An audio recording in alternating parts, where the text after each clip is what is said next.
He gonna enjoy the American Yeah, jail? he's gonna enjoy it. Oh no, he ain't gonna enjoy it. What happened? Nah. No, I'm saying that's yeah. Why? Tell us. Tell Who's them gonna why. be? What Well, happened? I'm gonna tell you right now. Mm. There's no women in American jail.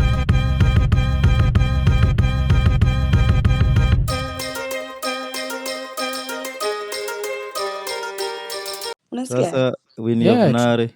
Winnie Winnie of of Nare. Nari. Period. Yes, ni hivyo tu. Sasa ni Tuko poa, tulikuletea Yeah. rapcha hapa tukakutafuta. we mwafuni. I Tulikuwa came here, I couldn't tumemwambia. believe it, but I had a meeting at Mm. Virginia, so I was not in the area that day. Yeah. Yeah, but I Oh. watched the repeat. I watched everything. I'm so proud of that guy.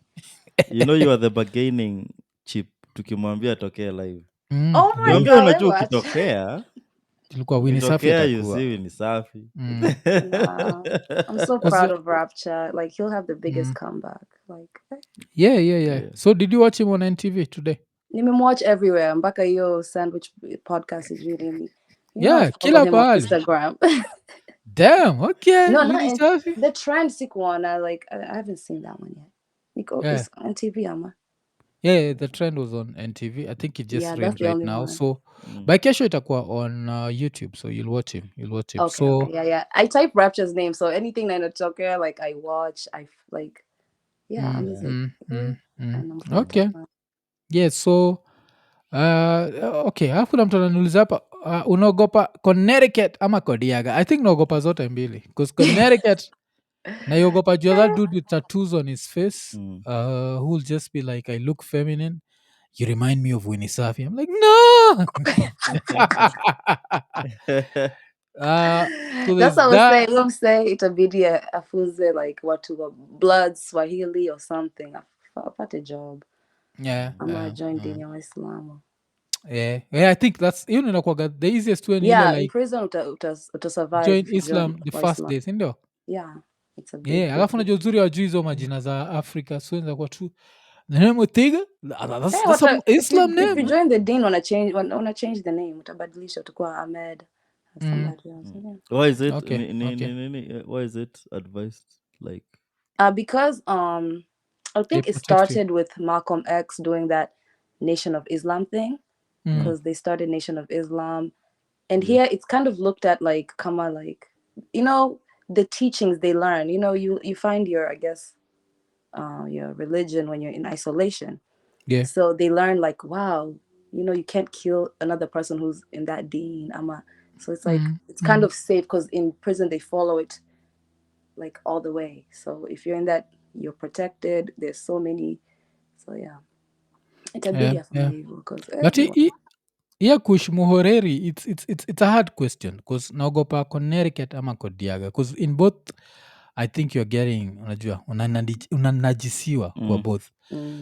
Sasa shida ni unajiuliza unataka kunajisiwa ka kuna Foreskin ama you have to choose. Unajua ka Foreskin pia kanachukua space pia. okay. So how much stretching are you ready for? I don't know. Wow. Let me forget. Zino nasema tu like just don't go to jail if you can avoid it. Don't go to jail, man. Like it's like so nyinyi mkiwa US, did that story like piss you off the way it pissed me off? Yeah, I mean, I only saw it on Nairobi Gossip Club. Like I didn't see it so many places. Actually, I did see an article on I think BBC, but I didn't read it. But yeah, in Uthi, like I don't like things like that because like the way he went to just come here to do that, alafu your fentanyl overdose, like he was planning kila kitu. Yeah. Hadi days za kuadminister between 20. Alafu to get deported just to go back to do all that time here, lazima afanye like 85% of the time. Yeah. Alafu wanaweza malizia 15% hapa Kenya kamiti. No. Maybe good behavior. Juu his name's there, so he's not gonna go around doing things in prison. As a good behavior, but I don't know because he didn't really murder. It was just planning. So conspiracy. And as a talker. Yeah. And also, you guys, none of the women funza Swahili. Like, guy, my Swahili is so much better. By the way, vocabulary yako improve. Because of you guys. No, napenda sana. Like for real, this is my favorite podcast. Thank you. Alafu this other dude also died, Umse wa Texas anaitwa Chemirmir. Oh, that one. Oh, Yes. He Chemirmir. died in He died. September. Yes. So ilikuwa ni Billy Kipkorir Chemirmir was a convicted murderer, now suspected serial killer accused of murders of elderly women. He died on 19th September 2023.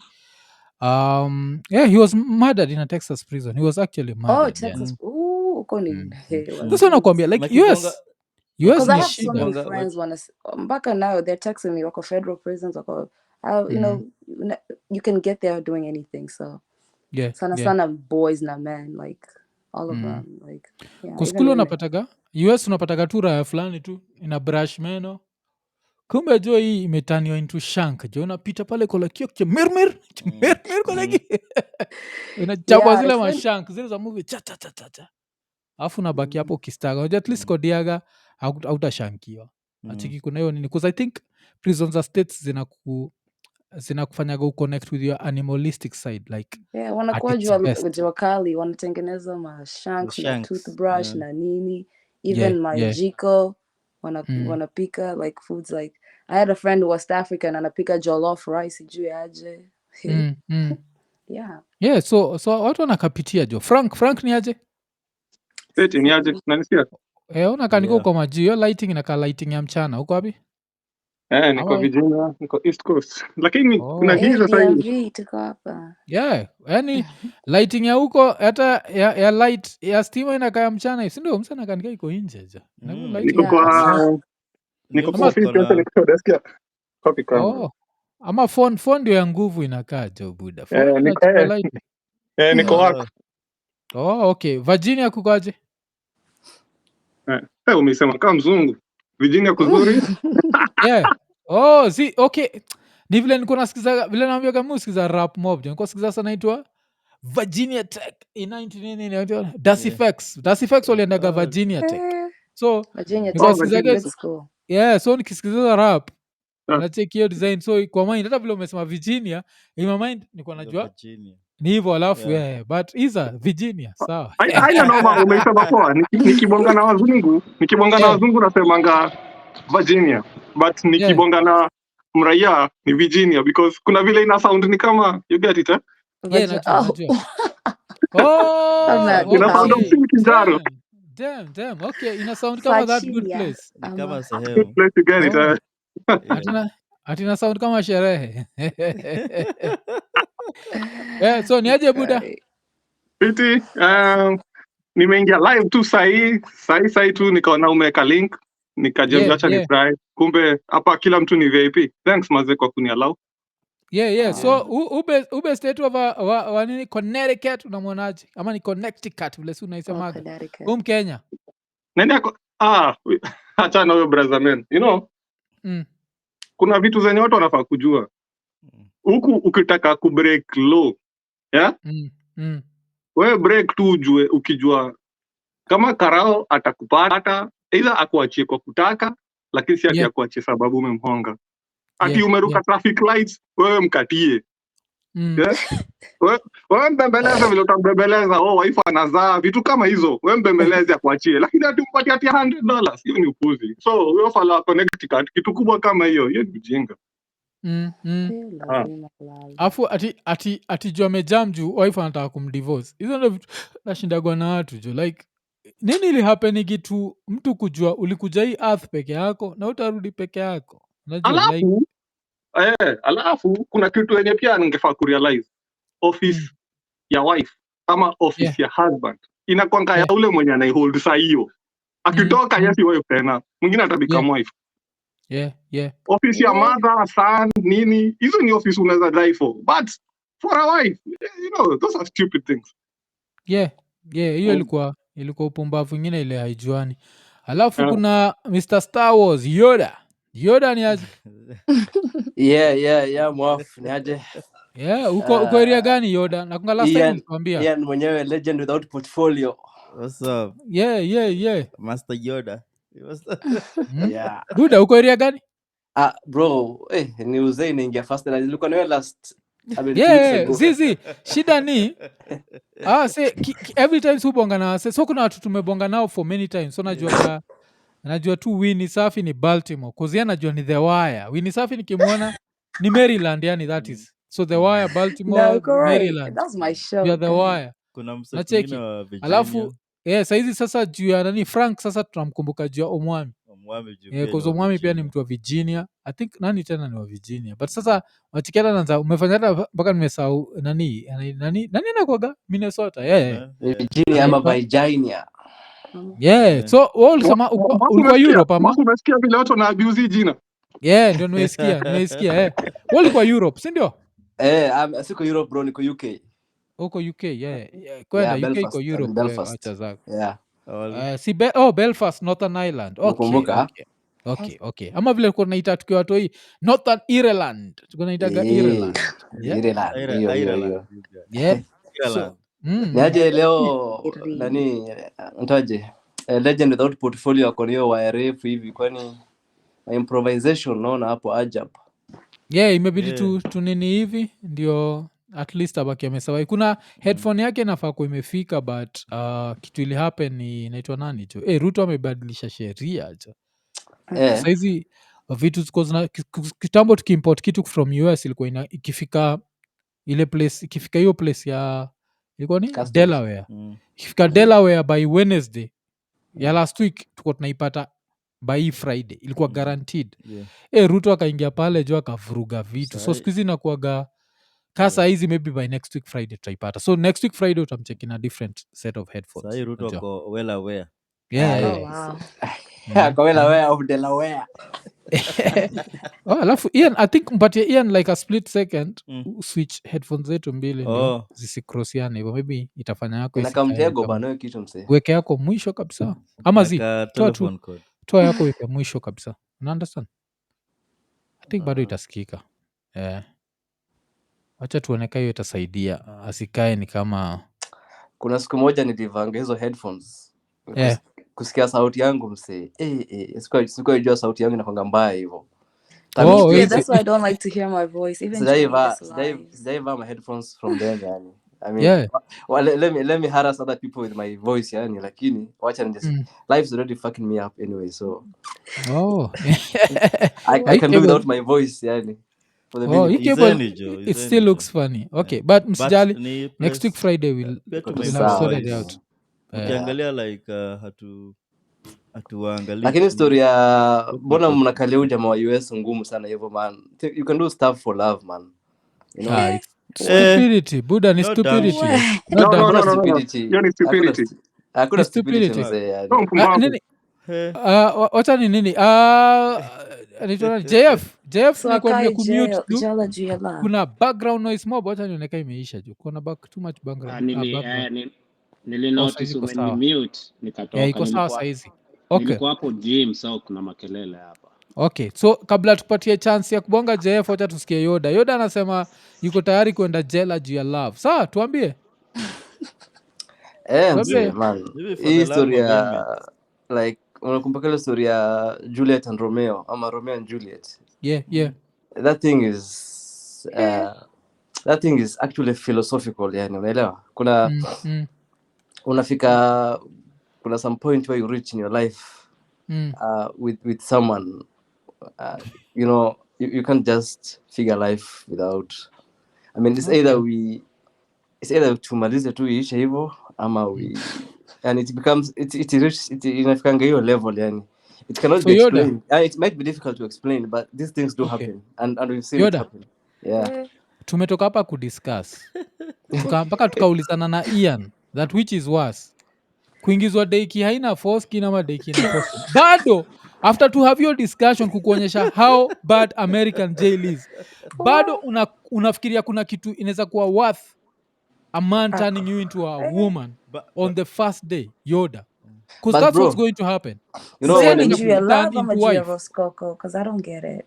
When you make this kind of decisions, bro, you don't think beyond your nose. I mean, it's easy for us outside looking in and trying to, because we are always outside looking in. At a before I make your decision, he was outside looking in. It's not like he was in jail. Skiza, back to getting your ass fucked. So you don't always have, I mean, I'm a love for inmates. So it's not always about your rectum getting violated, man. Unaelewa? It's American maximum prison. Like 99% 0.9% probability it's going. Unasikia vile Winnie Safi amesema by the time unafika pale kwa gate tuko tu Allahu Akbar. Ndio waseanze kunotice Yeah, wale that's why, Muslims 'cause wakuite Bro, wakuwelcome. don't you That's think yani saa Muslims ingine wachezangi na don't hiyo you kitu think ya saa ingine inaweza kuwa the other way around? You can be that 1% who goes in and violates other people's rectums. also, yeah. Huu msee Lakini Ndio anakukalia nasema ule msee anakukalia msee wa kuviolate. Ulicheki vile tayari anakaa kulia. Unajua hivyo? He looked like he Bro, wanted to cry. una judge appearance. I mean, usijudge mtu vile anaapia yani. Skiza, Honestly. angekuwa gangster But that is a hivyo. consequence. That is a Yeah. consequence. What I mean is I can understand why he did it yani. Well, yeah. Can you elaborate like how? by the way Okay, elaborate tusikie. Acha ni elaborate sasa. So if I understand the background well, umse alikuwa wana huyu wife for some time, si ndio ama? Then I don't know what happened. Then so akaenda in US and well he ended up trying to kill her. Is that the story ama? Si ndio? When you're with someone for a long period of time and you actually love each other, and then maybe ushuku the other person is, you know, cheating on you or maybe doing something, you know. Unajua Yoda. Kabla hata nani kona bonga atupatie 2 minutes moja nipatie Yoda example. Kuna msanii anaitwa Billy Chemirmir. Ule tumesema alikuwa stabbed to death in a prison in America. That's the sort of prison we are talking about. Yeah. Like where the probability either utakuwa raped ama utakuwa murdered is very high. Yeah. Bado unasema love gani hicho? Kuna 8 billion people in the world. Unajidanganya ni mtu mmoja peke yake unza kuwa na yeye. Yenyewe Yoda Of course, yeah. Wewe ni mtu wa course, Star Wars. you're not Alafu an wewe ni mtu wa animal. Star Wars. Go to another planet Buddha. Bro, skiza. Skiza. I can go to other universes, but there's a reason why you're married to your wife, despite all those 8 billion people in the world. But not enough to go to prison for her. This is the person your wavelength, you vibrate at the same frequency. You basically you know that female is your mother or your daughter. Huyu mwingine ni mtu mmepatana naye kwa ile. Hapana, no, it's wrong. Partner. I don't agree with that, man. Your wife is as close to you as your mom and your sister is. Okay. Hey, cheki. Anyway, Northern Ireland. Maybe jela za Northern Ireland si kali hivyo. Wacha tusikie nani? Wacha tusikie JF uko Minnesota, si ndio? Yeah, sema. Umekubali kuriskrasa pia wewe? Zizi. Hizo story by the way nimezisikia mob. Then kwanza niko hapa state. Wakenya wamemadana kwa sababu hizo story. Hata 2 years ago kuna msee alileta wife akampeleka chuo akagraduate, wife akaanza kumtoa hizo madharau, akaanza kukatiwa na msee mbele yake. Kitu msee alidio alikuja akamada wife na huyo wife alikuwa amekaa na mtoi wake na walikuwa na mtoi mwingine. Alimadaga wife akamada mtoi wake, akamada mtoi wa ule huyo wife, akachukua mtoi wake akawacha kwa bathtub akaishia. So hizo vitu zimehappen mpaka ilifikaga time ulikuwaga ukikati hata msee wa hapa na kuuliza wewe ni Mkisii, ilikuwaga na hiyo iko in one case. I'll say in the past 5 years we've had like 3 or 4 cases like those. Like wase wanaleta my wife kutoka home and then you know after they become successful they leave their husbands or some shit like that. So it's always been there. So hii story ni yani hata siwaambiaga wase you know he love man. Ukileta msee home kutoka home so atu unamuona, unajua ile watu wanaleta my wife kutoka home and then they try and possess them.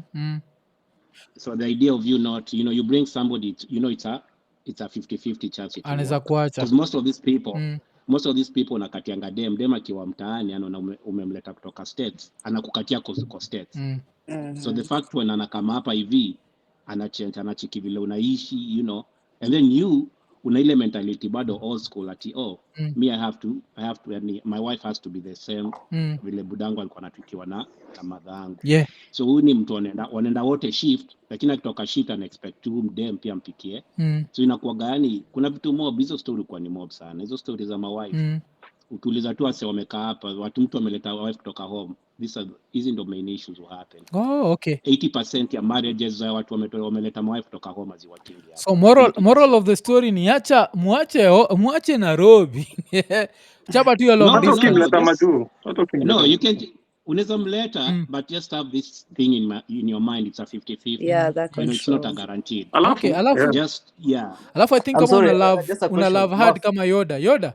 Wacha Yeah. nikupatie advice, Yoda, you won't love my advice, but I'm going to give you advice, No, it's fine. I respect your advice. I hope hautoki Northern Ireland, because ukitoka Northern Ireland uende States, I think before uende kama uko na wife, ushamarika? No, bado. Ukiwa Northern Ireland niko sure kumove to States si hard. Before uende States, enda tu tuka sex store pale Northern Ireland, nunua dildo, enda nayo kwa keja, try kuingiza uko sawa. Bro, Fall in love. I come from a long lineage of very straight men.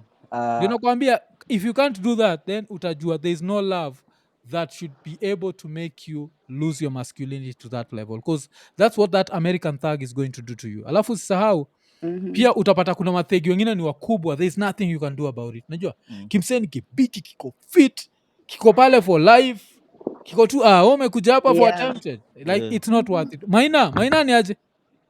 Fiti ni off. Imebidi hadi nimeingia mbio juu ya jamaa. Nani yeye anasema anaweza ua juu ya Buda. Anaitwa Yoda. Yoda nikaa juu jela za States, because jela za Northern Ireland sijui. You must understand. Yeah. Check Yoda iko hivi. Man, kwani sainda zenye umeanza mapenzi, ume heartbreak yo mara ngapi ama ku heartbreak yana? Tuongea tu, tukue tu sincere. Mimi ni mara mob, yani mimi nishajua ungekuwa ni kuua sasa, ungekuwa umeua watu wangapi? Hata labda ungekuwa umejaza cemetery. Unaona? So hapa haja kushow poa lakini. Sisi nime break your heart mara mob, yani mpaka nimezoea. Mwafu naona kai country, sijui nani mwenye mtaka tu kuongea saa hapa state half of napole kwa kusema hivi kama best wangu wataona hapa, lakini anyway ni maisha venye iko. Half of like mabeste wangu wenye niko nao hapa state wenye walikam 20 years ago ama 10 years ago. Wameokotwa. Ile wife anakudivorce, man saa zenye amekama amesoma nini anakudivorce, mali yako anaenda nayo hata karibu yote. Unabaki ukimpeanga mpaka child support na nini. Ingekuwa ati watu ati ukifanywa hivyo unaua, watu wangekuwa jela. So ukianza kufikiria ati mambo ati ukipigwa tu ka heartbreak kidogo hivi ati inakuwa ati una reason ati kuna feedback na kutoka nyuma. Ilikuwa Awin.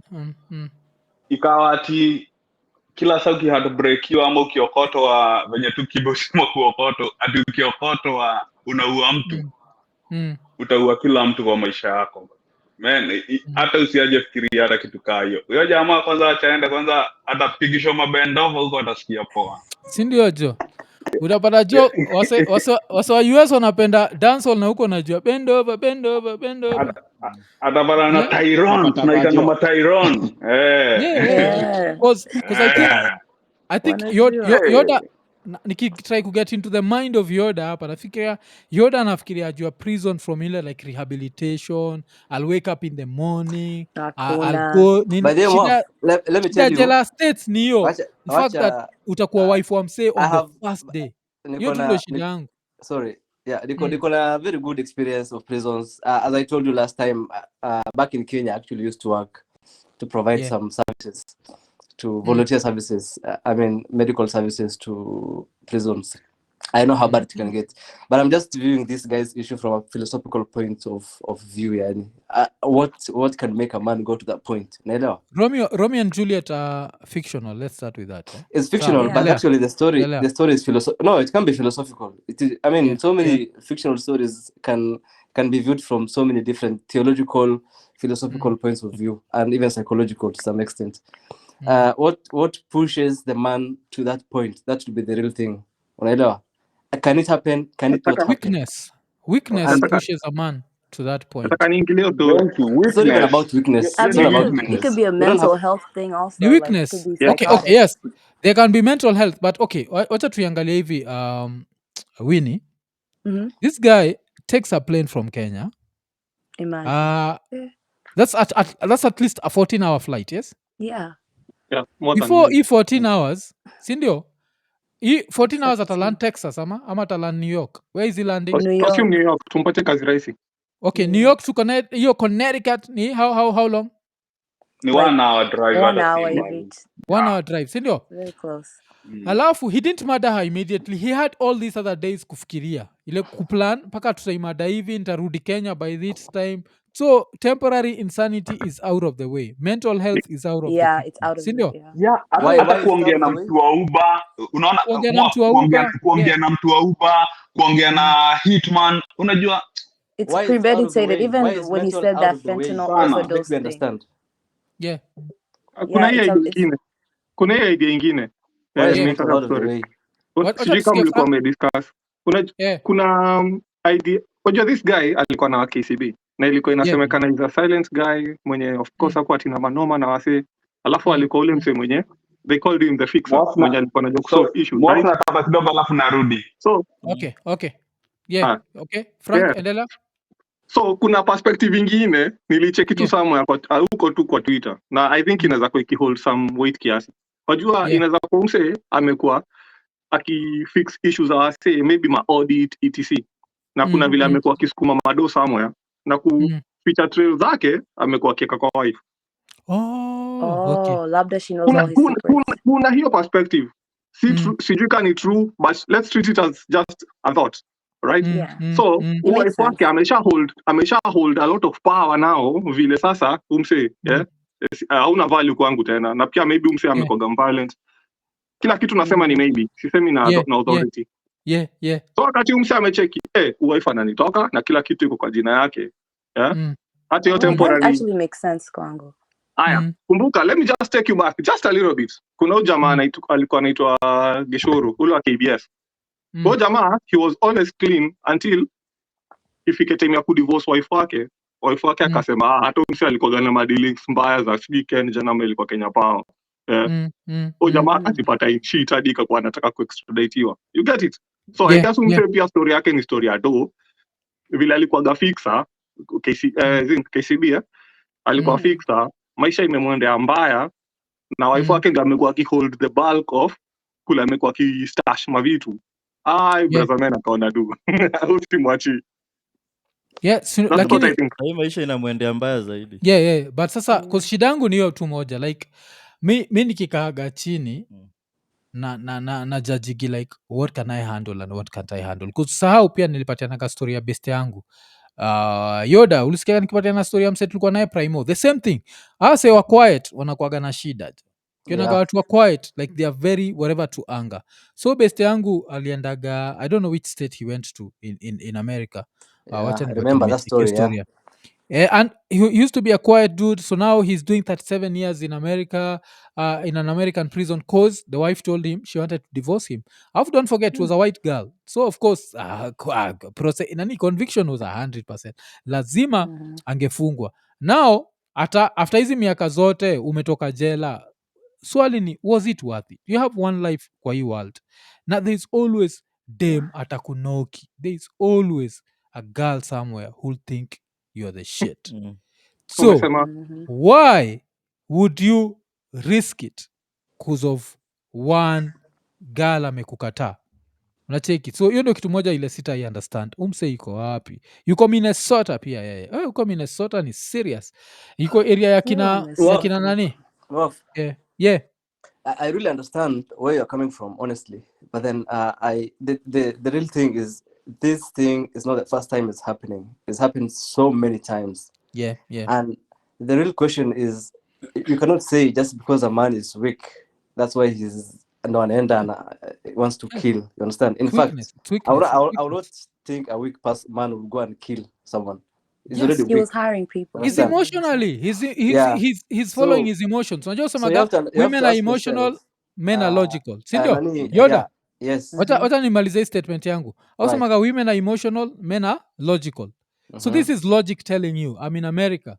If I kill this person, guaranteed 25 to life. Apart from 25 to life, I'm going to be anally raped. Apart from being anally raped, I can be shanked. Unaangalia hizo. Alafu unaona, I make millions at KCB. I can get very beautiful women in Nairobi. Okay, which one do I choose? Okay, Nairobi. Mi nabaki Nairobi. Unacheki? Oh, yeah. If he was a broke man, Yeah. let's try to imagine he's a poor man. He's in America. He has nothing to lose. This woman does that to him. We can argue it out. He had a perfect job in Nairobi. A perfect job. Imagine. Now, right now as we talk, saizi ni sangapi states jo? Iwacha tuangalia. Maybe place yuko East Coast ni 537. 5:30 around huko. 5:30, 6:30. Saizi kuna kimse kinamwangalia kiko like, hi, Africa. Like, was it worth it? Nah. Kuna msema mwangalia kaa Yeah, dessert well, sana. the thing, Moaf, Mm. whether it is worth it or not, is not the thing. Is what is pushing someone to that point of thinking of doing this shit. Unaelewa? Weakness. No, You nasema feel like Weakness.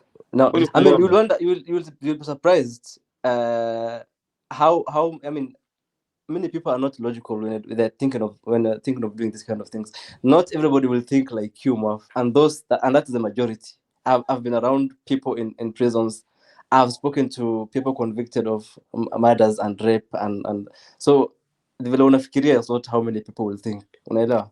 So hata You're not the majority. ira yako ya rape pia bado wenye uko serious. So ira ya rape pia ilikuwa Okay, now I see woman. what he's kind of saying from a psychology point, but I'm not a psychologist. yeah, I see what you're exactly. saying, but Yeah. also Well, I'm not a there's a psychologist story by in training, between but there, but still, like yeah. the way Alienda all the way back here to do all those things, I I need- get I it. need- In a kakama, there's I need something water. else. I need water. Si ati nahepa juu ya. You remember the story Yeah, I of see that where guy? you're coming You from. remember the story of that guy who went from sijui where and went to Eldoret akamada ule dem student. Alafu ulisikia tukimwita Ivy, tulikuwa tunamuita Ivy, yeah. Kenothia.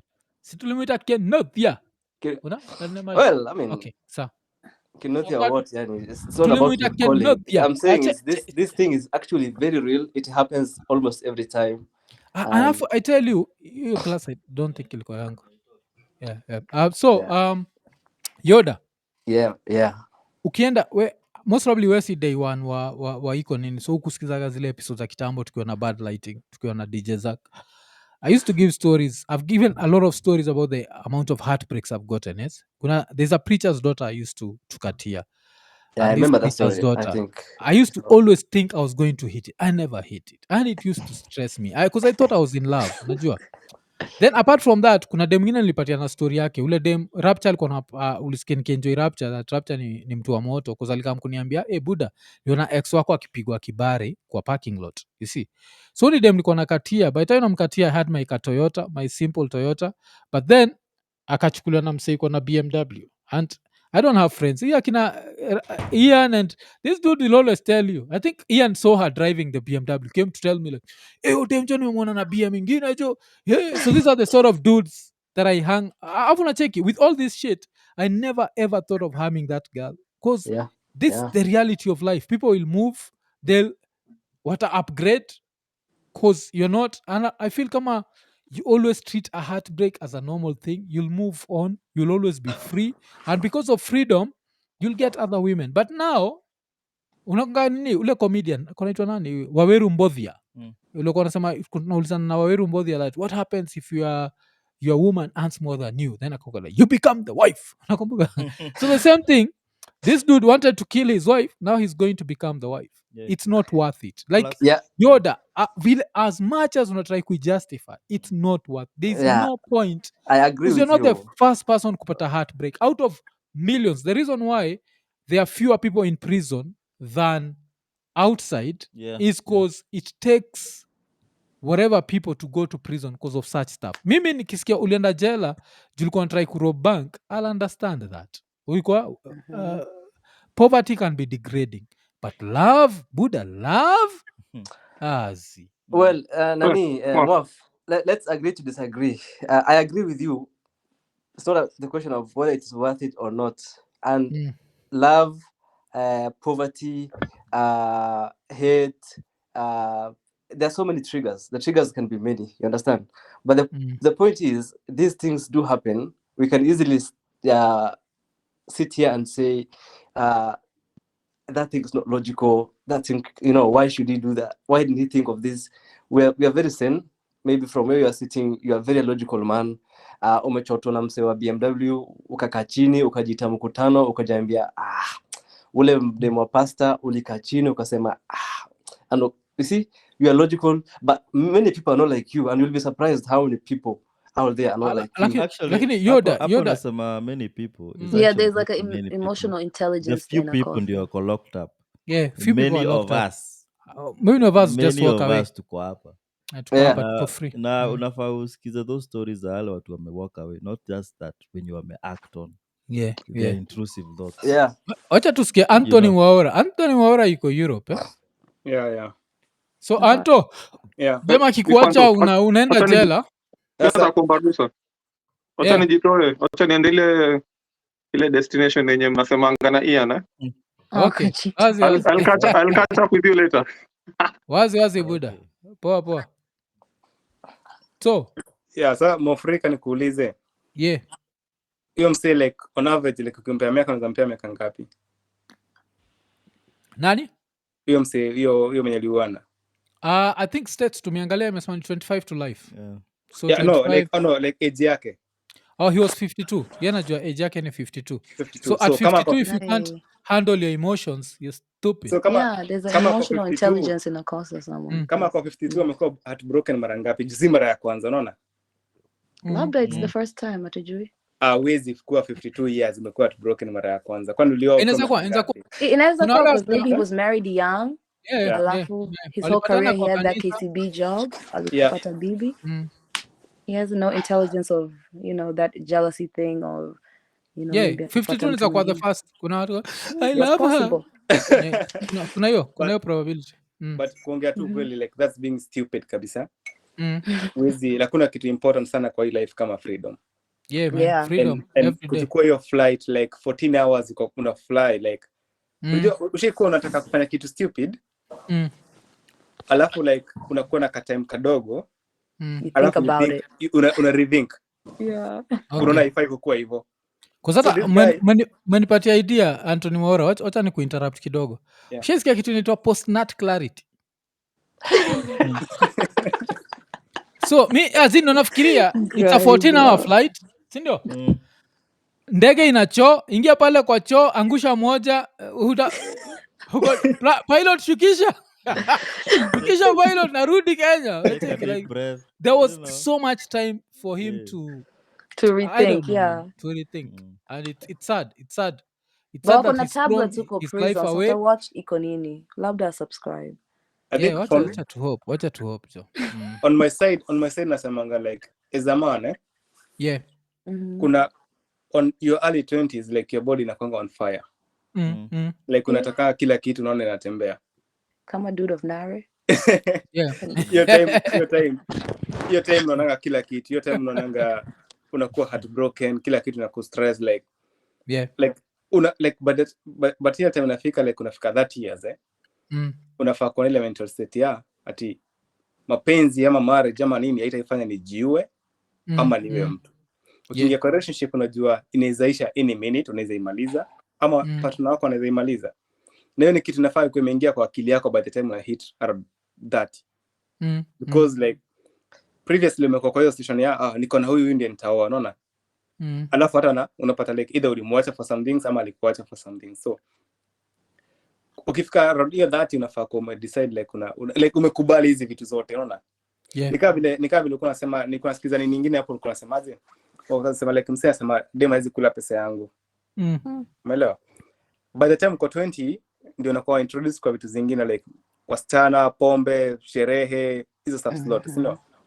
By the time unafika 30 unafaa kwa shadi decide aje hizi vitu ndio zilikuwa zinanimaliza and nimelearn like advantage zake is hii, disadvantage ya hii, unaelewa? Unasema like kama ni wanawake watakula pesa yangu, wamekula ya kutosha, unaelewa? Na hata kukula tena nishakubali, unaelewa? Ni kitu like uwezi control hiyo like nikitafaa like unafaa ukubali, uwezi control.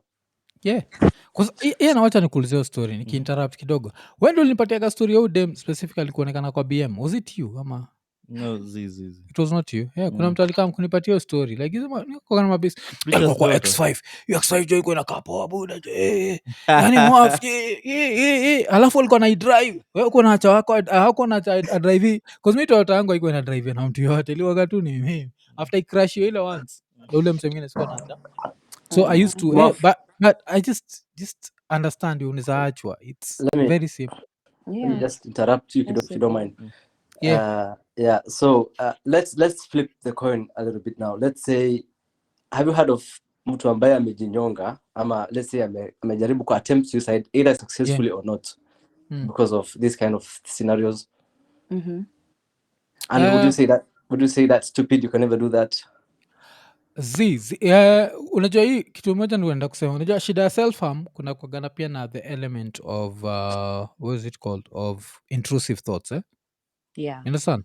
So everyone has intrusive thoughts. So nakunga ile story ya hata kwa I think kwa the next part ya sisi tukibonga na Abigail Arunga, we talk about the element the call of the void, sindio?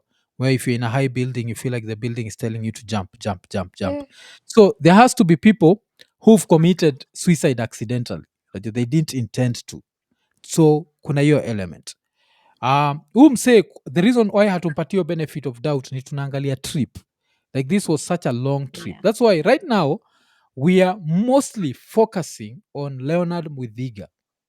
When una broaden vitu, when una broaden paka unaingiza rapist. No, I'm trying to bring Keep it we are keeping it to Leonard Muthiga, a bank manager earning over $1 million shillings a month, gets into a plane, goes to America, spends a few days talking to random strangers and telling them the way he wants to harm this woman, offers $300. $300 ni pesa ya kipumbavu ya kupanguza rasa Amerika. Ama vipi Winnie? Can you get unaweza pata mtu wa kuua na $300? That's where alikuwa nafaa kujua hapa but it would take a crackhead ama can you get like a decent there's so many like Baltimore let me just write on your narrative now, because I was just trying to broaden, because I was trying to bring out kuna huyu msee amesema by the time you are 30 lazima brain yako ikuwe mkwambia this is bad, this is out, this was bad to me, this now. No, those are things you learn through experience, but your personality as a person actually develops early on in your life. So the story of this person going all the way to the US, telling to random strangers about how he's premeditating to do this, offering someone $300, which even him, $300, if he was in Kenya, ingekuwa bado shit kwake, because he was earning a lot of money apparently. Do you think that person is sane? Yes, he's sane kabisa. That's why he was rational enough to kudharau watu kuwapatia $300. Otherwise he'd have offered more money. But that person is not sane. Mtu ambaye ana even 300 in Kenya saizi, it's not a big deal. Like, and then he has more money than that. And in the US, where the people and the capacity of the people is more, and offer 300. That's somebody who has, that the guy is mentally troubled. Understand? Okay. That's what we're going with. Let me interrupt you msee kidogo. Yeah. But I guess you msee kwa medical field, kama sijakosea, si ndio? Yoda. So, yeah, okay. So kila time ushaona kama historia hii gender ingine ya kujiidentify kama hivi na hivi Yeah. Basically inasemekana aje kila mtu anakuwa na wazimu. Difference inakuwa na levels. Inakuwa ni level yako ni ngapi? That's pseudoscience, bro. I had like, okay, let me give you a story kidogo. So I had this guy, like he was a relative hivi. Alikuwa ile akioa ama akikosana bibi yake akichukua vitu zake anaenda anasema atajinyonga. You know? And like kila mtu alikuwa na believe like huyu mseni kama anataka kuchizi ama kuangi sawa. And then like akifanya hivyo, the mama akiwa hapo like anachukua kamba anaenda kwa ile mti avocado anajieka, alafu nitaruka no, like the mama anaita watu na mtoa hapo haraka. And then there's this day alisema anataka kujinyonga, and then the dad ndiye alikuwa nyumbani. And the dad alingoja jamaa akajieka hapo, akasema nitajinyonga, akarusha stool. Hakukata kamba ama kufanya anything. Alingoja kwanza hadi jamaa akakunia, akakojoa. Alikuwa anapumua vizuri, akakata kamba. Do you know from that day jamaa alifanya ujinga tena? And that was like that was like 2007 Mm. and now the guy like ako sawa, but that back then kila mtu anasema huyu msee hayuko sawa akili, unaelewa? So kila kitu naweza justify like msee hayuko sawa akili, everything naweza justify. Okay, alafu nini Some they nakwambia say for suicide, like they don't like play like that. It seems like it was like a dramatic thing that worked, and I dream it's gonna work, and the girl will come back. But if That's you're serious, actually more of a tantrum than it become a tantrum. Yeah, he knew people how they would react. exactly. You know what the core. Yeah. Cause nini people who are serious why hivyo. Wacha tuongee kwa comments. Kuna Anthony Kitungu iko Masaiza States So Anthony Kitungu anasema the way Mwaf unaona hii kitu ikiwa fala to that dude mentally everything made sense. To that dude mentally everything made sense. And this is why I keep saying, unajua this is why tunashare kwa hii show. Like saizi kuna 184 people watching us. And out of these 184, not all of them are in America, si ndio? And sisi hatuko States. Lakini because of the power of TV and the power of music, we know what happens in American prisons. We know that like American prisons are some of the worst in the world. Yes, prisons like Kenya, you might get some skin diseases. There's a small probability of getting anally raped. Najua, it's not super high. It goes high depending on where you are. Ukiwa Shimo la Tewa, utakuwa maybe safer, but ukiwa Kodiaga shimo lako litakuwa kwa shida. Unacheki? So instead of kuwarijia shimo lako ka shimo la Tewa, utawari ukiwa Kodiaga. So there's that. But in America, any maximum security prison, kuna hiyo kitu like you have to protect your ass literally. So that should be able kufanya kukubring back to your senses. Alafu vile nikuwa nasema, saa zingine angalia what you have to lose. This guy, his life was doing so well in Kenya that hata mtrai kunijustify aje itakuwa hard. If it was a poor man na try kuambia ningeelewa, like this is a poor person, they are doing really badly, so wamefika ile level ya kama mimi siko na hakuna mtu atakupata, cause this is someone. Lakini if success can't give you that level of confidence where you're like, you know what, haunitaki, you're lost. Yeah, but also if you can take that much time to to commit crime, if you need help, you can just turn that energy. You say like, oh, can I go and just seek help somewhere else? Yeah. If you feel but like some men don't ask for help. Well, he asked for help for for fentanyl. Oh, I thought you were saying like meant like therapy. Yeah, ni wanasema like alikuwa anataka usaidizi wa vitu zingine like turn that energy. Yeah. Cause inakaa ni kama ati watu wanatry kujustify like he felt like that and many people sijua ufikiria hivyo. Emotions. Can you now start looking of alternatives? No, I think what he was trying to say, maybe he had like, sometimes your mind, you could go through depression and things that you just don't think clearly. You're on the plane. Yeah, but that's what I like, yeah, there's that echo. There's that thing like Iche Meruka, like you decide this is the end. Staki maneno ya dunia. Yeah. Winnie. Like he didn't want to kill himself, maybe waende water, Winnie, ilikuwa jua love, si ndio? Anasema, maybe kile nanikatia ni we are starting to treat this the same as suicide. This guy didn't try to kill himself. So let's I'm not saying bring like up that. No. Let's not bring up suicide, yes? Let's talk about someone trying to murder someone else because that person wanted to leave them. Yeah. And let's bring it vile niliwaambia 14-hour flight. And in that 14-hour flight nimesema sawa yake ishaenda, maji yakishamwagika hayazoleki, lakini tuko na 188 people hapa na nimwambia 188, one day if you feel like murdering someone because of love, please stop for a minute, forget everything Amerix told you, go jack off. After you jack off, tell me if you still feel like killing that person. Ipo snart clarity inakuwaga real kabisa, especially come to love. Yeah, mizo siku za kina yana kama amechapwa coffee ngo naenda tu post nut clarity niko sawa. Pia unajichapa. Yeah, najichapa. Na niko sawa. I'm still free. Okay. Wacha tusome. Kuna Grace Kiaria kwa sema you forget he didn't do that considering he'll end up in prison. If you're committing a crime in states, like states inapenda kujail watu. States iko na states, population of states, I don't know it's what percentage. It's less than 5% of the world, but 20% of the people in jail in the world, no, 25% of all the people in jail in the world are in the United States of Yeah, America. hiyo ni Nilikuwa business. nasikiza ngoma fulani. We used to listen back in the days. Black Inside. Ni Pharaoh Monch. So anasemaga ikiisha, they normally play a clip. Did you know that the United States federal government appropriate for funds the prison based on the number of people who fail 4th grade exams? Yeah. Oh, okay. Yeah. So if you Ni have system yes, the system now wanajuanga like I would say like wakikata sana is based on black people. Yeah. So wewe uko pale nani anaitwa nani?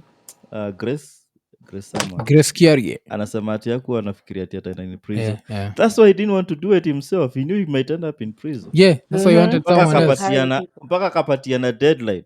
Niaje mi nataka uadminister hii drug between 28th and 3rd. Nikuwa nishajitoa. Yeah. Yeah, so he actually knew what he was doing. Georgie ni aje? Georgie yuko magizani. Georgie ni aje? Poa sana. Hatukuoni lakini wakanika uko majuu. Uko wapi? Niko kwa gari. Yeah, ninasema uko majuu. Uko? State gani? Ai. Mimi niko juu ya barabara tu hapa. Hapa Kenya? Oh, okay. Mimi niko nafikiri uko majuu because naona ni kama umechill kumenyamaza. Hii ni Nairobi gani imenyamaza hivi? Hakuna background noise yoyote. Hapana, naelekea mtaani, niko hapa ABC. Oh, okay. So umekubali ama ni Georgie moja? Kuzunja iko gizani jo Simoni.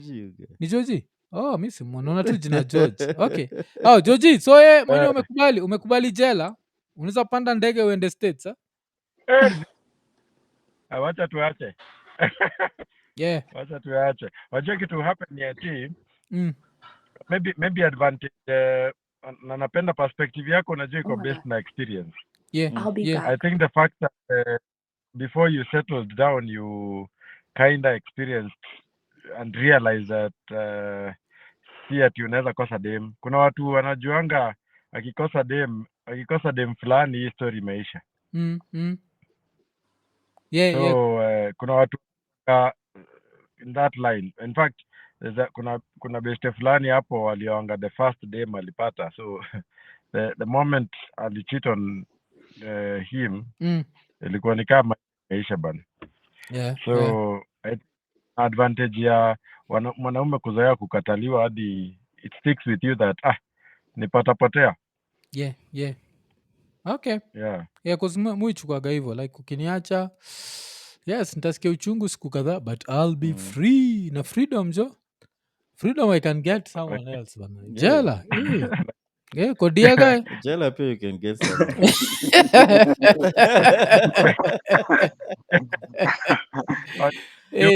someone. Wafa nasikia anaweza cherisha bendomo nasikia bana. Yo bendomo muifikiria. Yo muifikiria. Sasa unajua unaweza shukua mpaka dread. Cause nini? Yani mnanianzia aje? Alafu dread unajua ataniambia nianze kuambia I love your long hair. Anthony Maura unasikia vile tutakuwa tukiambiwa aje? I love your long hair. Alafu msana kwambia now you need to shave your beard. Just shave your beard. Nakwambia I'm locked with you. You don't need to dread.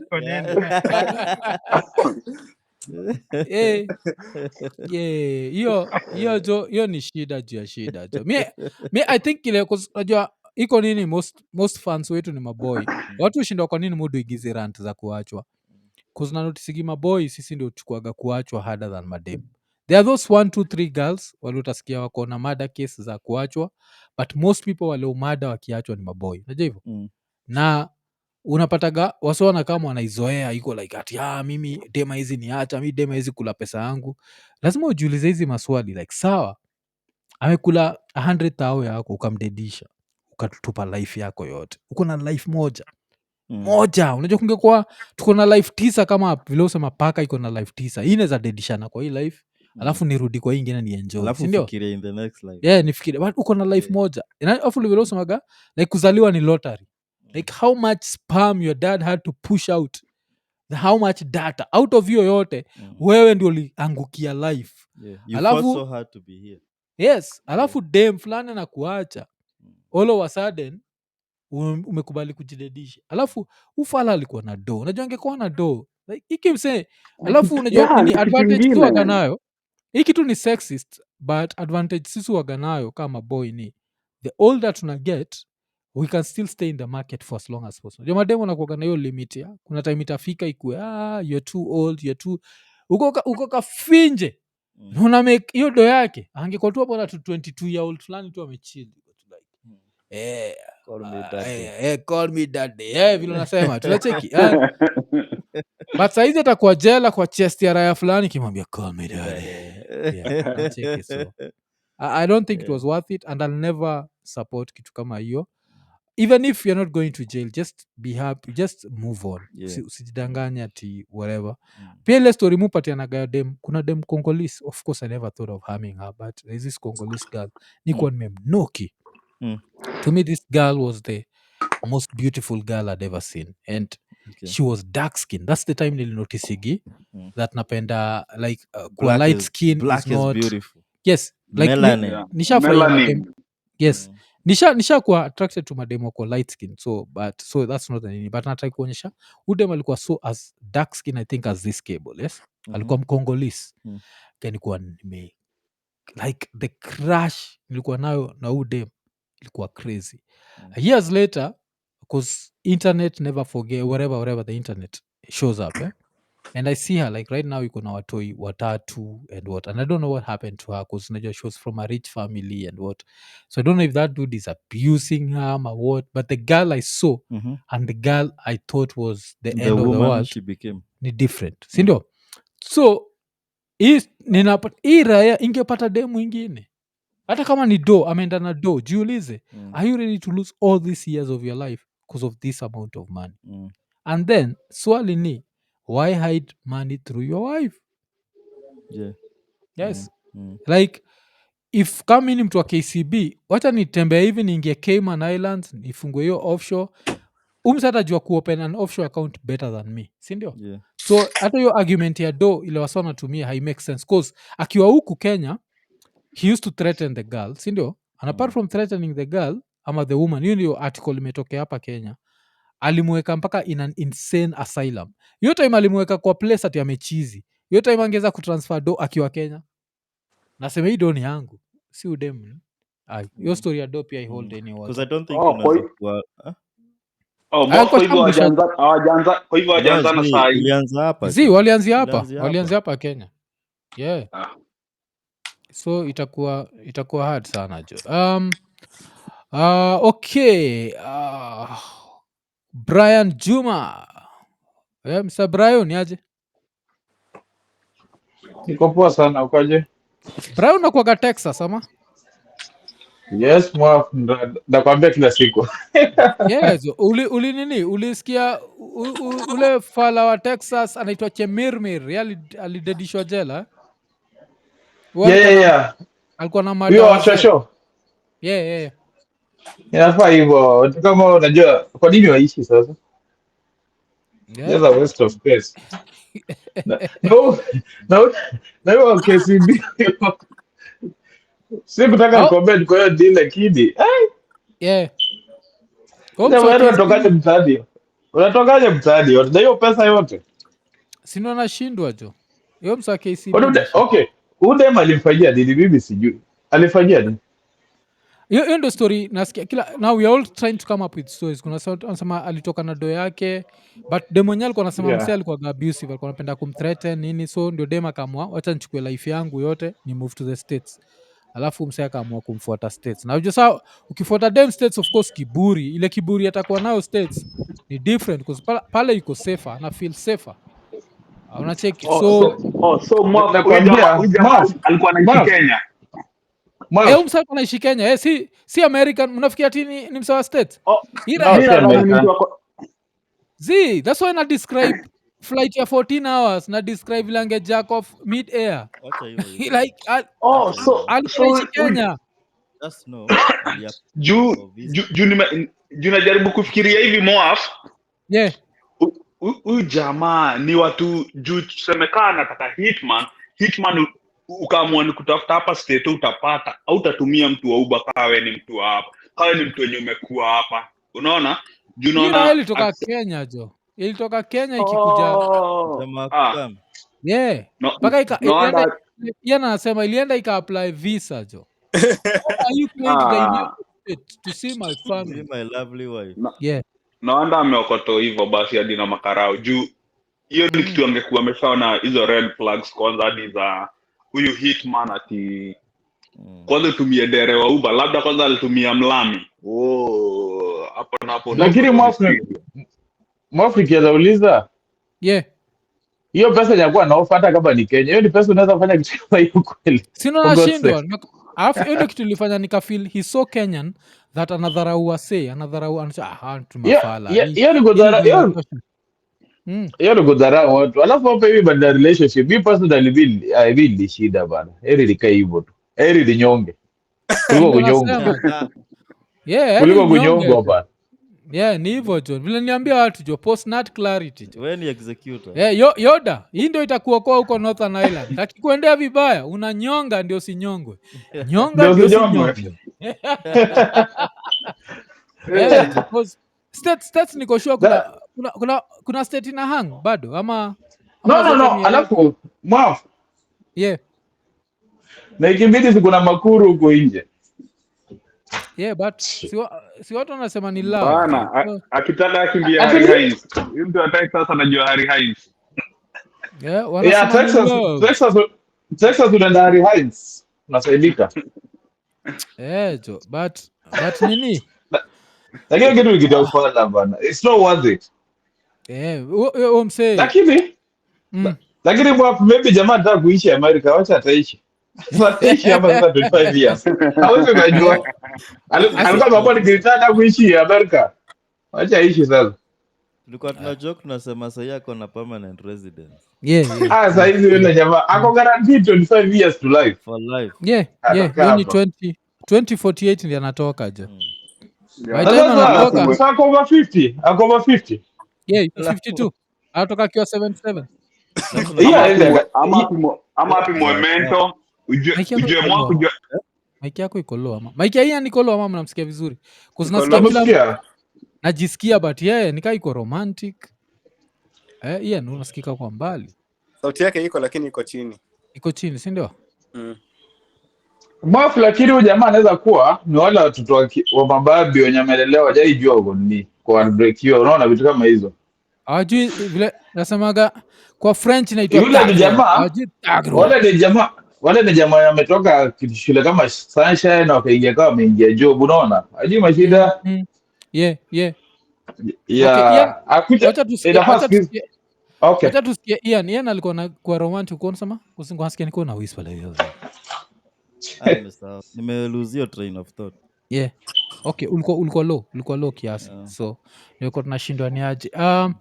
But Omsata toka kiwa 77 years and it's just shameful like you can throw such a good life away. Because lazima angalia hii life angalia. There's a few privileges that you might get. Because kitu funny ni I think for the next episode ile tunabonga na Abigail Arunga tuko tunaongea juu ile dem alirusha dem yake kwa alirusha mtoi kwa maji. And stapatiana the approach I gave that story but it's a very different approach from kitu nimepatia huyu msee mwingine. So si ati na condemn everyone for everything and what but kuna zile za okay. Onsando ni aje? Habari nyote.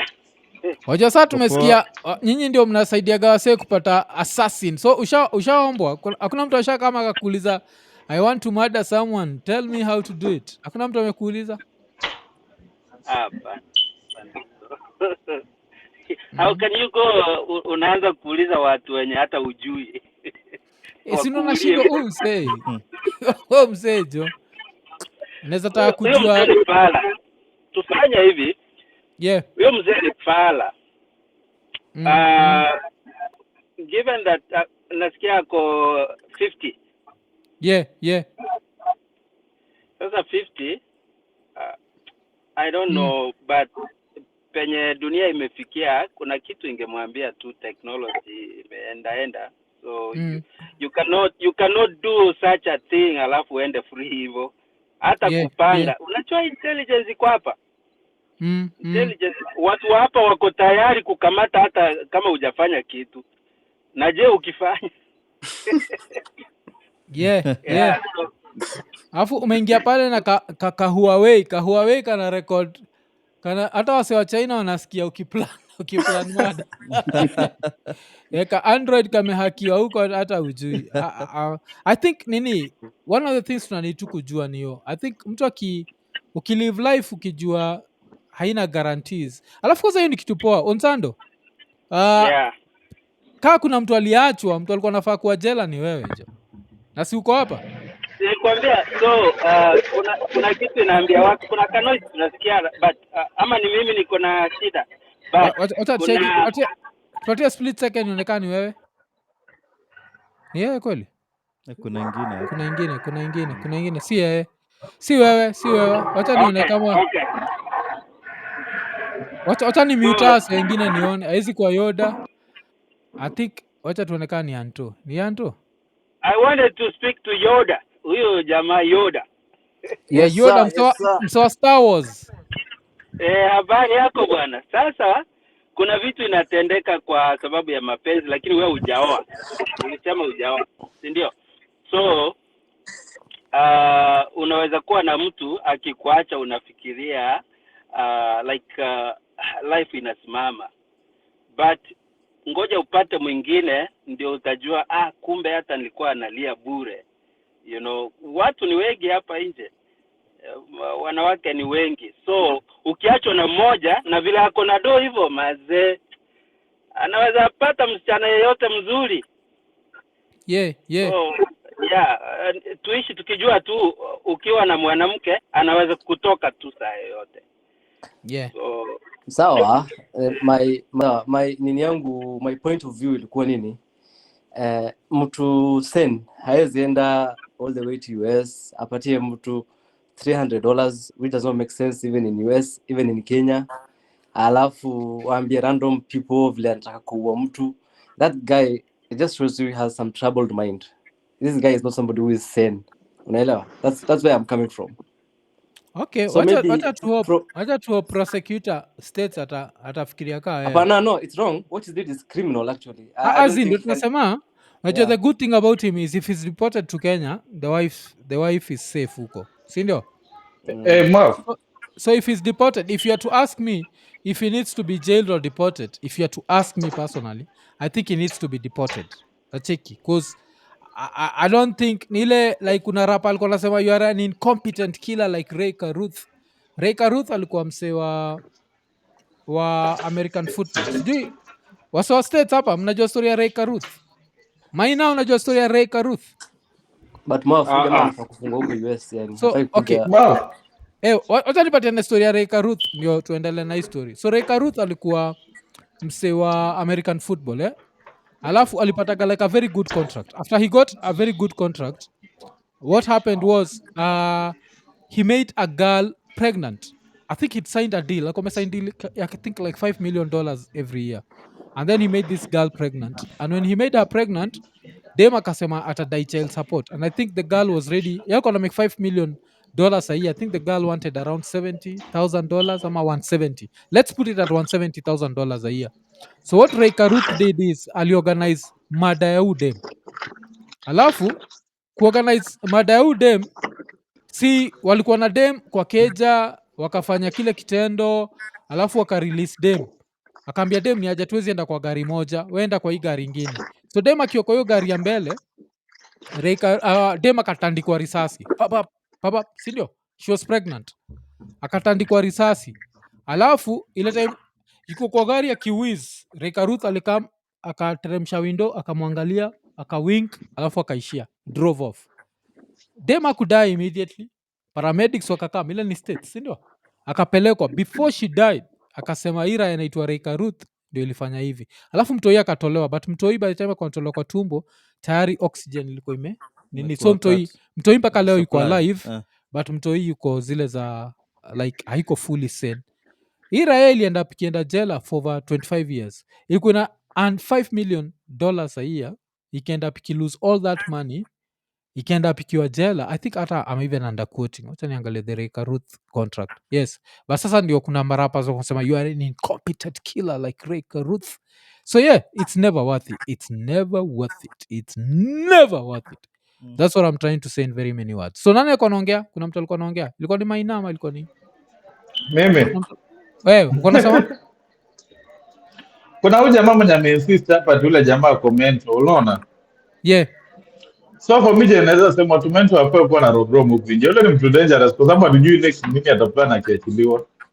Yeah, yeah. So area iko tu. Wacha tu akue tu permanent citizen huko. No, unasema aishi America? Ile ni guaranteed bro. Maisha usaini. Okay. Kufungwa like nani Mof? Yeah. One thing too iko clear. What he did is a criminal act. I'm not saying that he should be forgiven for that. You are kulipa the maximum price that is to pay. Unaelewa? But what I'm just saying is we have to consider why he did it and many other reasons that maybe we don't know. One of it could be jamaa hakuwa na sober mind, normal mind. Maybe alikuwa some mental issues and stuff pia. Unaelewa? Yeah. Oh, alafu Reka Ruth ilikuwa the same thing na umse mwingine. So he was also jailed for conspiracy to commit murder. Alienda up akijailiwa for 19 years in prison. But you know him, in his case, dem alidedi. So maybe ufala judem akudedi, maybe anizapata less years. But yeah. So dem yake alikuwa anaitwa Sherika Adams. Wacha nione the Reka Ruth contract ilikuwa dongapi. So states inakuwaga na enough examples to bring you back to your senses. Northern Ireland haina enough examples. So I understand why Yoda. Wasikia Yoda nakutetea? States kuna enough contracts. Enough nini? Bro, if there's one place that is unsafe in this world, in the United States of America, man. Hapo Kenda, you don't feel safe walking on the streets, bana. Your black ass can be shot anytime, man. So hiyo time alikuwa amesign contract ya $3.7 million that included a 1.3 million signing bonus. That's why he ended up at 5 million. But how much did the woman want? Because woman alikuwa anataka child support. How much was the child support nini? But nataka kuonyesha it's never worth it, especially states. Buda kuna vitu zile unafaa kwa tu ukifikiria ukiwa states unapanda ndege unarudi Kenya jo. At least afadhali kamiti. Afadhali kamiti. This is a hostile environment. Your country ni serious bwana. Your country jo. Hapana, kama unajua imekuleta hapa hivi si itakuwa iko tu sawa. Yes, ndio nasema like kama unajua of course iko sawa but alafu Mwaf. Yeah. Thanks kwa kunilink na Onsando, tulikutana hata the week. Mnajua na Onsando? No, so nilikuomba namba yake, ulinink na tulikutana the week. Mlipatana? Okay. Poa. Wazi, hiyo ni poa. That's what I want to hear man. Mof, do you know the funny thing, Yeah. Almost like 50% ama 60% ya Wakenya wamefungwa huku nje. Yeah. Like si ati UK ama US ama like any other place. Wamefungwa juu ya mapenzi. Like the largest percentage wamefungwa juu ya mapenzi. Either msee aliua mtu, msee disturb mtu ama msee alifanyia mtu kitu fulani juu ya mapenzi still ako ndani. Just like the one stupid actually. Sana. Na hiyo story ya maybe ulikuwa na dem Kenya, alafu uko huku ama dem kwa huku uko Kenya alafu msee analeta mwingine. Unaelewa hiyo stuff? And then sijui kama watu wanaonanga aje like baadaye unapata like maybe mmeachana alafu like inakuwa ni issue. Kama I remember like kama nikiwa UAE like silikuwa like I think baadaye angalia story ya huko hata sasa kushinda nikikuingiza ndani sana but angalia story ya huko like almost kila mwaka unapata mtu either ameuliwa ama amestabiwa ama hiyo story your love ndio je mapenzi like watu wako ndani kama I think before nitoke huko the same year kuna dem alidungwa na karusha kutoka 8th floor na msee juu like alikuwa ameacha msee alafu akakuwa na msee mwingine and ilikuwa too stupid like too stupid to like sisi watu tunafanyanga vitu. So huwezi niambia wasi wote ati unakuanga abnormal. Huwezi niambia. Wako stupid si kukuwa abnormal. Yaani kukuwa stupid na kutojua na kutovalue life yao. Okay. Yeah, Juma hapa state kabla ufungwe lazima uevaluate your mind kwanza. Kitu ya kwanza hautafungwa tu hivyo. Kesi yako itasikizwa kama mind yako haujapitia psychiatrist ajue mind yako venye iko. So hata hapa Kenya the same. Kama mind yake ilikuwa kind of disturbed na kitu hiyo anaweza run away na hiyo ile atafungwa zile ka probation na vitu hizo. Lakini kama ati mind yake ilikuwa sane ati anajua chenye anafanya hiyo naye kukaba nayo atakaba. Na si uongo venye yule jamaa amesema hapa state ni either mapenzi ama ulevi. Hiyo ndio ile kitu yenye inafungisha watu sana hapa state. Mapenzi ama ulevi. Ukiendesha gari barabara ukiwa mlevi, accident kadogo hivi juu huku juu utajapata na karao kusimamisha kwambia kuja hapo unanuka bangi, hapana. Penye mtajiulizana na karao hapa either kwa gari ama kwa bar. Ukitoka kwa bar hapo hivyo nje na ulevi. Yote ukiuliza watu wenye wote wametoka wenye wako state hapa. Hapo tu kwa bar nje. Unaona kwa bar nje huku bar sasa huku hapo nje. Kwa wangana dinga za makarao kaa 3 zimepark tu hapo. Mkitoka mbishane kidogo hivi hapo na hapo mnaokoto. Hiyo nayo kunanga kitu kingine. Utaokotojia hiyo ulevi juu kujowezi ndio kikunywa pombe venye tunakunywa mtaa hivi kwa barabara. Hatushikambie uende kukunywa, hiyo nayo utakunywa. Ama uingie gari ukiwa mlevi. Ukiingia gari ukiwa mlevi hivi kitu ya kwanza hata taa ya kwanza tu kipiga kona hivi ni mataa yenye utaona nyuma.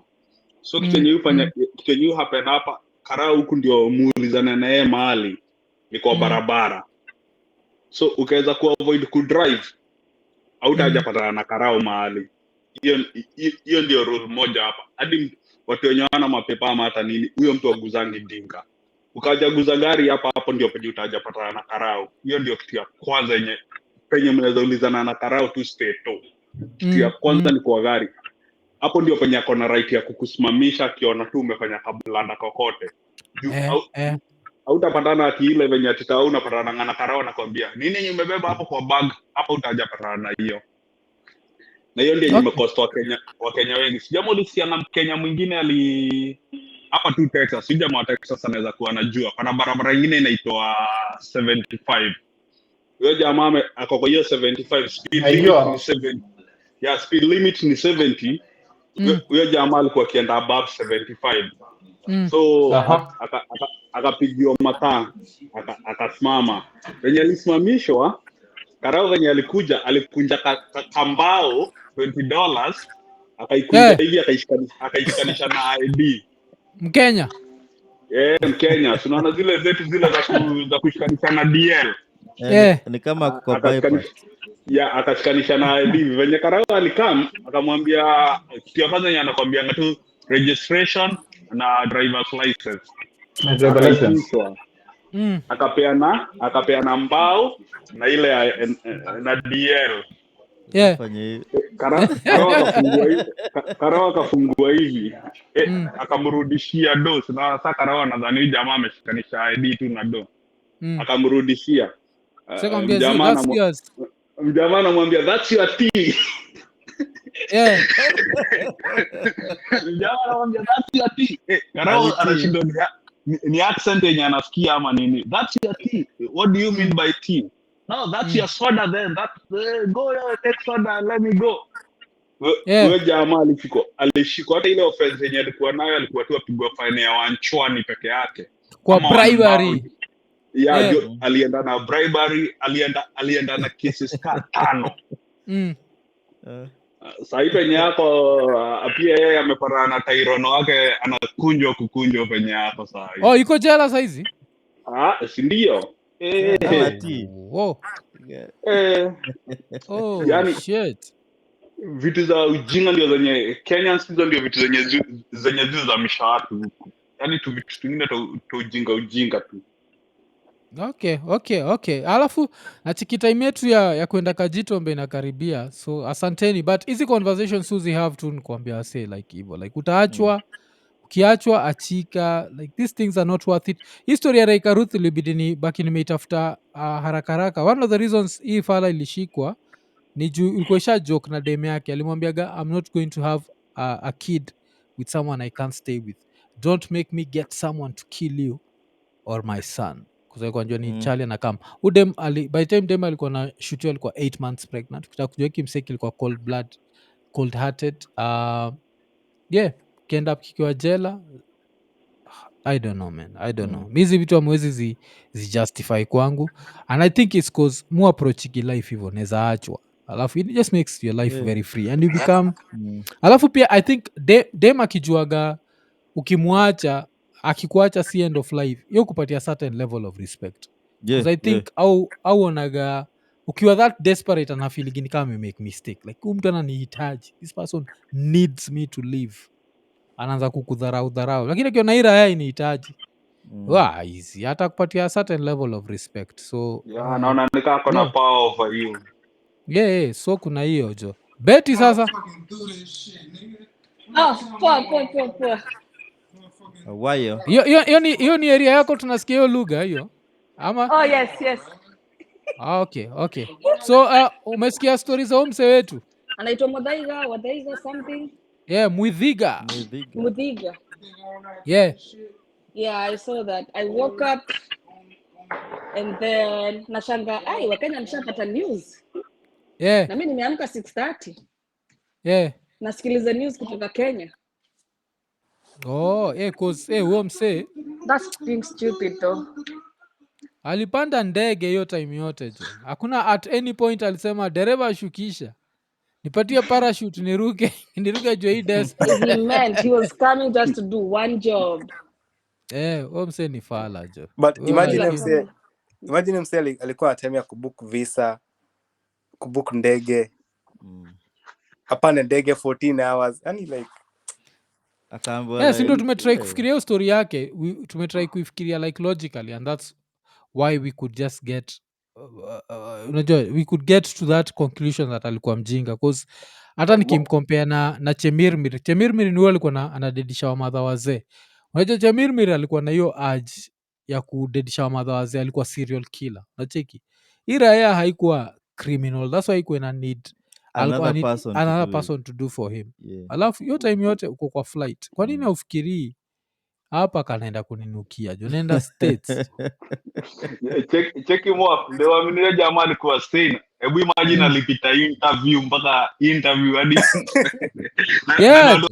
na watu wangapi wameanguka hiyo interview hapo hivyo kwa nini? Ngoja, unajua nini interview you talk after how long? Inaweza kuwa hata 6-7 months. Yeah, kabla you get. Yeah. Hii time yote ya kupata kitu ya kuchange mind yake like you know what,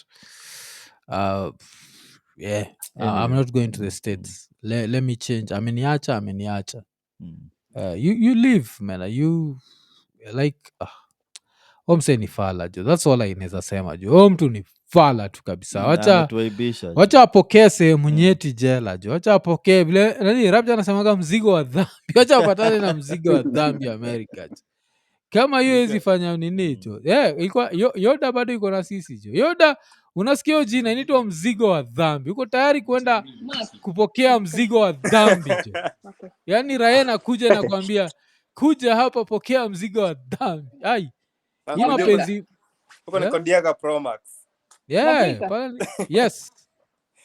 Hazi yangu nataka kuchangia hiyo story yao jamaa. Okay. Yeah, hi. Hey, Iko Nini live, man. I said what I said. Yeah. It is what it is out here, man. It is. All the way from America. But see, now that guy, you know, he was in America, and he tried to hire somebody. He ran into a hitman. He ran into a fake hitman. The reason why he ran into a fake hitman, from what my wife was telling me, is that, you know, this guy, he's some type of banker or something. Well, I was explaining is that that's what's wrong. You know, he was a banker. You know, obviously he came up, he had a good education and everything. He was never around no real killer, so he don't know who to actually talk to. He's really gullible, you know.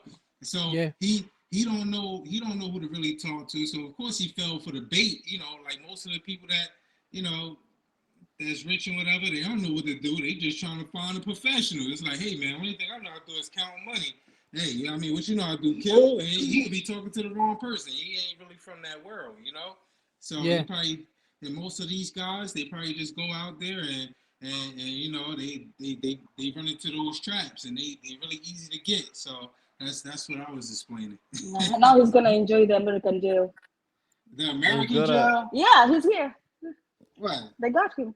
Yeah, he gonna enjoy the American jail? Yeah, he's gonna enjoy it. Oh no, he ain't gonna enjoy it. What happened? No, I'm saying that's yeah. Why? Tell us. Tell them why. What happened? Well, I'm gonna tell you right now. You know, there's no women in American jails, man.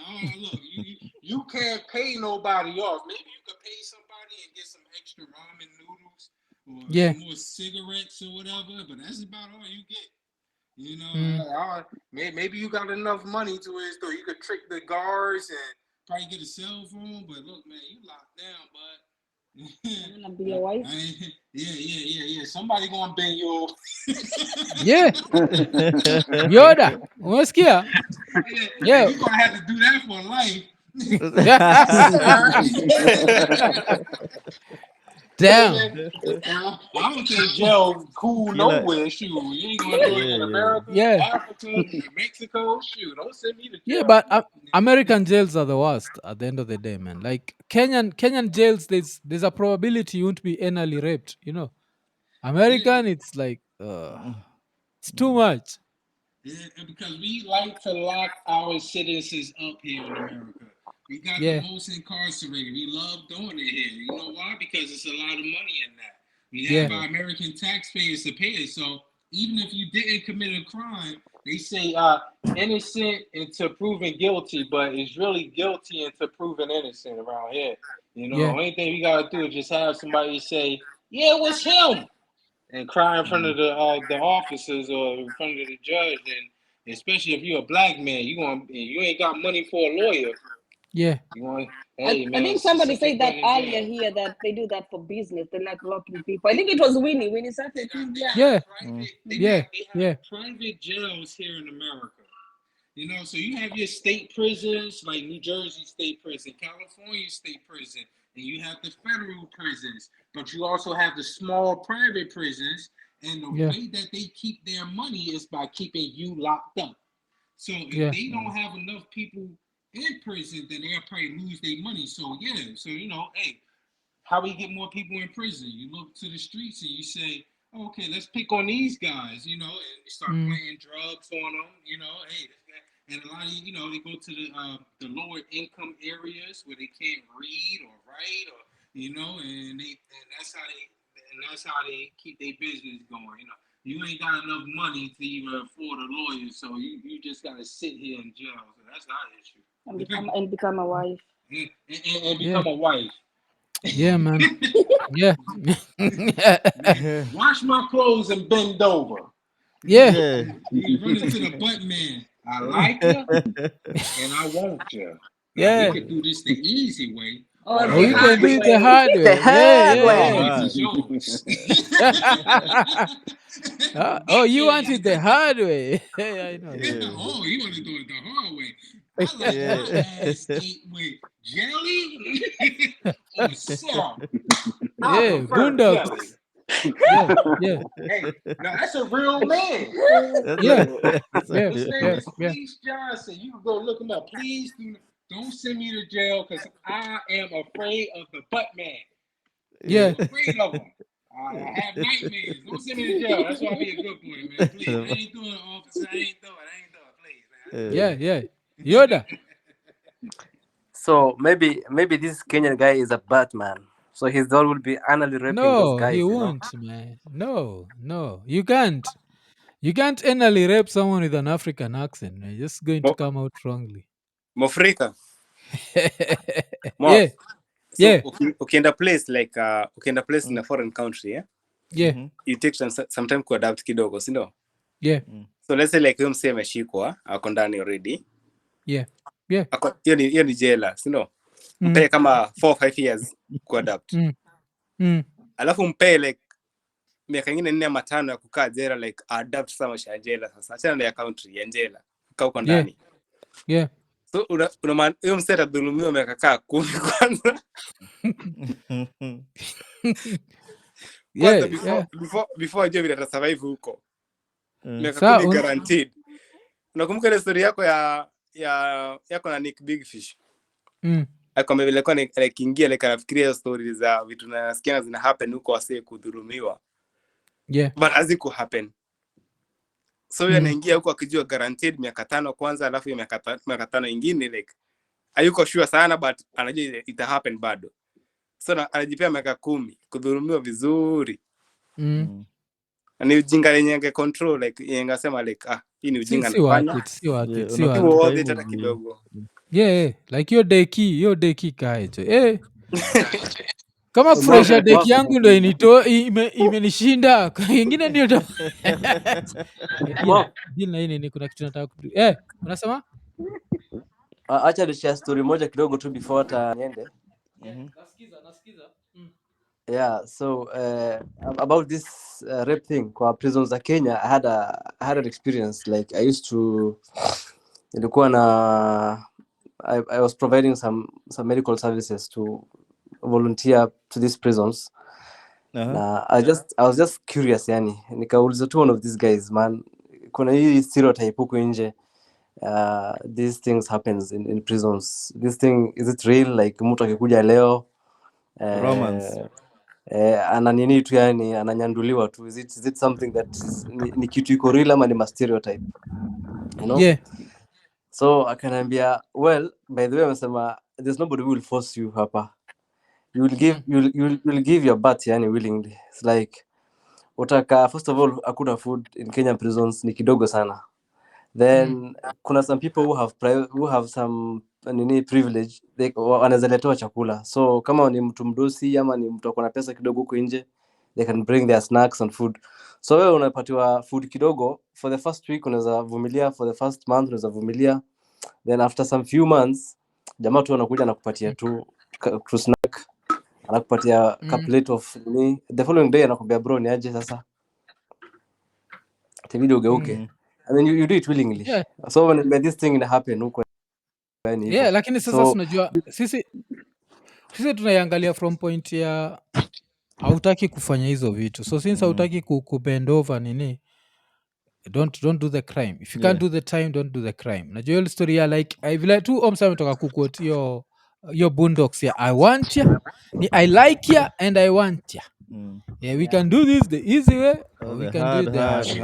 Alafu amesemaje? You better not be fat. Oh, you have some titties and some ass. Oh. Yeah, jo. Itakuwa like omsa anaenda kupitia life ingine ile hapo alijienjoy jo. Hapo alijienjoy. Alafu on Sunday alikuwa anauliza what happened to the Kenyan guy ulalidedisha dem. Hajashikwa bado. Omsa alidedisha dem masaid za akamwacha kwa parking lot. Bado hajashikwa. So ndio nilikuwa nasema aje? Yeah. Pengine huyo alifikiria atafanya hivyo aweze kuepa kwa airport, aende after nini imefanywa, aende ajifiche huko Kenya. Makes sense by the way. Labda pia alifikiria hivyo Yeah, akabaki amepatikana. Huyo sasa anaenda tu kupatiwa mzigo wa dhambi. Unajua pale ni Kubwa dhambi sana. times 2. Cause Yesu huko juu iko mnafanya nini huko? Sifanyi. Ndio ananifanya. Yesu yuko, I can't hear you. Yeah, na vile wanasema alikuwa na pesa, anafikiria angetumia hiyo pesa kujificha. Huyo ni mjinga sana. Huyo hata simuonee huruma. Muonega watu wengine huruma wanaonaga huyu mtu amenini. Kaa kuna ile story ule uboy, kuna uboy anaitanga sijui American home in a Kenyan home in America. Kuna uboy moja, there's a Kenyan YouTuber based in America. Ulipata na ile story ya boy alienda kuwaka alafu akamit dem Lami and they were both drunk, then the girl woke up in the morning and said it was rape. Nakumbuka story. When I heard that story, from Mkuru, yes, when I heard that story I pitied that guy. And zisa kuna msee alipatiana, there's a Kenyan YouTuber alikuwa sema ni best yake, wasema ati dem Lami alikuwa amewaka, alafu that happened. But now that was also a lesson for people that even upate dem Kenya huko na amewaka hiyo level, usiende naye. The interesting thing ni majuzi nani amepatiana the exact same story in his own way. Lambistic kulikuwa na hii clip ya Lambistic na go round, alikuwa anaambia wase hivyo like hata hapa Kenya alikuwa anabonga na watu wako Kenya like ukienda kwa club na upatane na dem and you see yuko super intoxicated, don't go home with her, because if she wakes up in the morning and said she did not consent, it's a whole different, unacheki. So hiyo ni Kenya. Now what about America? Because how Kenya is not trying to put you in jail. Unajua Kenya tunakuwaga rational. I think every country in the world kuna certain level of rationality ya we are not trying to take you to jail, but ikibidi tutakupeleka. States inakuwaga ni ile yenyu I wish a nigga would ni we jaribu tukuonyeshe pale jela hivi. They are actively trying to jail you, alafu unaenda kufanya blanda kaa hizo. Huo msea kwende kabisa. Hiyo salo yake ningekuwa naenda KCB wanipatie tu hiyo salo for the fuck of it, niza furahi jo. Neza enda tu pale si uko jela. Yeah. Plus hata unakumbuka hii movie ya Horrible Bosses Yeah. Ile time anaenda kutafuta angewatch hiyo movie. Character ya Jamie Foxx waga gani? Bad motherfucker. Yeah, Unajua anakuanga Mr. Motherfucker. Anakuanga fake killer. Yeah, yeah. Just trying to make money. So ile time inafika ati trying to anaambia like, so you're going to do it? Anasema no. I'm just trying to raise my money for kids. Of course it didn't happen. Yeah. So just unafika huko and then unaingia eBay and then yeah. So sawa watu wetu tumeshukuru sana, umetukip company mpaka saizi. Vile mnaona imebaki a few minutes fike saa 9. Asanteni for your company. Kwa kama umenunua tiko asante, tupatane next week Friday. Kama hujanunua tutakupatia another show next week Friday tukikubeg ununue tikiti for raya for yourself ama raya za kawaida. Tupaki tumepata nayo siku to represent ya Rapture the Scientist. At least let's laugh. Rapture ni mtu aliachwa na bibi na bado yuko free. On Sando aliachwa na bibi bado yuko free. That's what we want to hear. So kama umeachwa na bibi na umekubali jela, wewe ni useless. Yeah. Na ama umeachwa na bwana umekubali jela, wewe ni useless. Jo hapa watu wachane, si ndio? We live in such a digital world that unajua ukifikiria hii world ufikiria your grandmother was never scrolling. Unajua siku hizi shida ni dem ana scroll. Unaweza na wife umelala jo, dem yako iko tu online ana scroll in alphabetical order. Jo, alafu ile raya Hennessy imemrushia mzigo wa dhambi kwa phone. Alafu dem yako iko like I'll never stop, never settle. You see, so vile tumesema jo, nyonga usinyongwe. Tukimalizia tukisema Iko Nini. Iko Nini. Iko Nini. Iko Nini.